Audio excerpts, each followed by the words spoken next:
Assalamualaikum warahmatullahi wabarakatuh. Kami dari kelompok 8 ingin melakukan presentasi. Perkenalkan, saya Rani Utaminingsi dengan NIM B1032221021 dan rekan saya Charles Samuel Freddy dengan NIM B1032221016. Materi yang pertama yaitu tentang Kode Etik Perhimpunan Auditor Internal Indonesia atau PAII.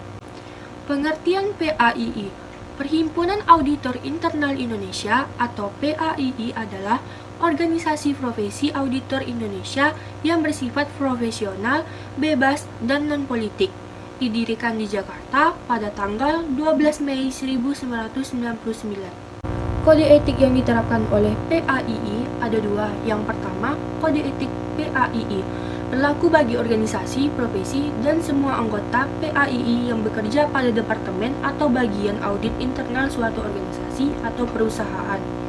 Yang kedua, Kode Etik Qualified Internal Auditor atau QIA berlaku bagi anggota yang telah memperoleh kualifikasi atau sertifikasi QIA melalui suatu pendidikan formal yang diterapkan oleh PAII.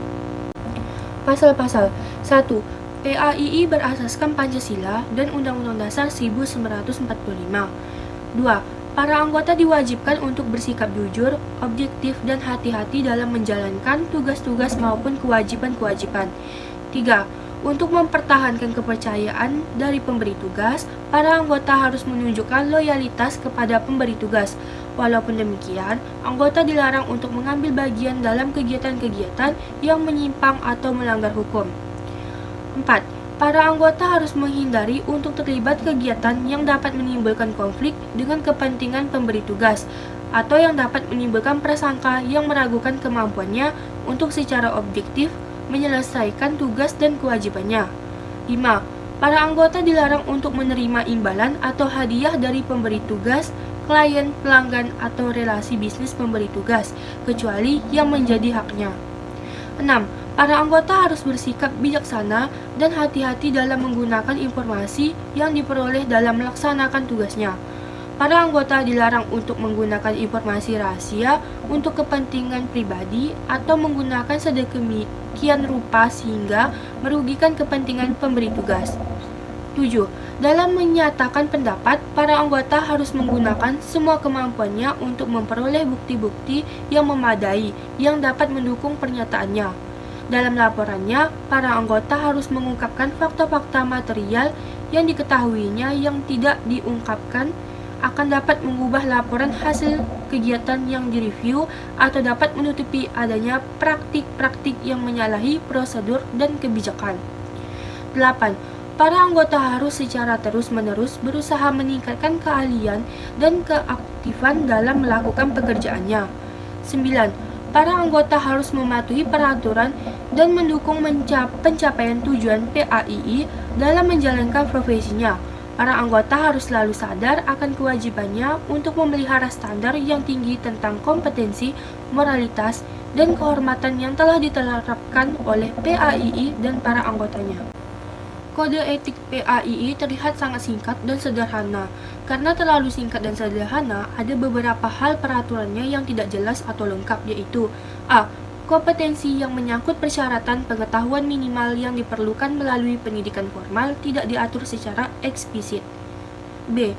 Tanggung jawab profesi auditor internal hanya disebutkan pada pemberian tugas atau manajemen. Tidak ada pernyataan yang menyebutkan hubungannya dengan atau dampaknya bagi kepentingan umum yang lebih luas. C. Tidak ada pasal yang mengatur hubungan dengan rekan sejawat dan hubungan lainnya. D. Tidak ada pasal yang mengatur tentang pengawasan dalam hal timbulnya penyimpangan terhadap kode etik yang dilakukan oleh anggotanya. Penjelasan. Kode etik ini memberi batasan kriteria perilaku profesional dan mengharapkan para anggota PAII untuk memelihara standar kompetensi, moralitas, dan kehormatan. Dalam kode etik ini diungkapkan bahwa etika merupakan pertimbangan penting dalam praktik audit internal modern dan mengharuskan anggota PAII untuk bersikap jujur, objektif, dan loyal kepada pemberi tugas, untuk menghindari konflik kepentingan, dan untuk tidak menerima imbalan atau hadiah, untuk memperlakukan informasi yang diperoleh sebagai rahasia untuk mendukung pendapatannya dengan fakta-fakta, untuk mengungkapkan semua fakta material yang diketahui, dan untuk selalu mengembangkan keahliannya. Dalam pernyataan atas tanggung jawab auditor internal, tidak terdapat ada ketentuan-ketentuan dan kewajiban-kewajiban hukum untuk auditor internal. Diharapkan agar perusahaan mengembangkan anggaran dasar untuk audit internalnya. Dengan dasar pernyataan ini, di dalam pernyataan dipergunakan ide-ide dari kode etik sebagai referensi, maka perusahaan yang mempunyai anggaran dasar yang mengacu kepada kode etik dapat mengharapkan auditor internalnya untuk memenuhi kriteria yang dinyatakan di dalamnya, terutama jika auditor internal perusahaan tersebut anggota PAII. Di dalam standar profesional audit internal menyebutkan bahwa auditor internal harus tunduk pada standar profesional tentang tingkah laku. Hal ini secara spesifik mengacu pada kode etik PAII. Wajar kiranya jika terjadi kasus di pengadilan, kode etik ini dapat digunakan. Jika pengadilan bermaksud untuk mengacu, maka satu-satunya kriteria perilaku yang dapat diterima adalah standar umum yang ditetapkan oleh profesi itu sendiri. Perkembangan selanjutnya, bukan tidak mungkin nanti akan ada orang-orang yang berpraktik dalam profesi audit internal, baik anggota PAII atau mereka yang berkualifikasi QIA, baik diberi jabatan auditor internal atau istilah lain, yang terbukti merugikan seseorang dalam menjalankan profesinya dapat dituntut jika perilakunya ternyata tidak sesuai dengan kode etik. Memang tanggung jawab audit internal akan berbeda dengan tiap organisasi sehingga pembuatan kode etik yang bisa diterima secara umum menjadi tidak mungkin. Walaupun tanggung jawab mungkin berbeda, namun auditor internal mempunyai tujuan yang sama sehingga kode etik dapat diterima sebagai panduan untuk meningkatkan disiplin pribadi dan perilaku. Baiklah, materi selanjutnya akan dilanjutkan oleh rekan saya, yaitu Charles Samuel Freddy. Kode Etik Badan Pemeriksa Keuangan atau BPK, Peraturan Badan Pemeriksa Keuangan Republik Indonesia Nomor 3 Tahun 2016. Kode Etik. Pasal 4. Nilai dasar Kode Etik BPK terdiri dari independensi, integritas, dan profesionalisme. Pasal 5. Kode etik harus diwujudkan dalam sikap, ucapan, dan perbuatan anggota BPK dan pemeriksa dalam menjalankan tugasnya. BPK merupakan satu-satunya lembaga negara yang bertugas dan berwenang melakukan pemeriksaan terhadap pengelolaan dan tanggung jawab keuangan negara. Dalam melaksanakan tugas dan wewenangnya, Undang-Undang memberikan kebebasan dan kemandirian kepada BPK.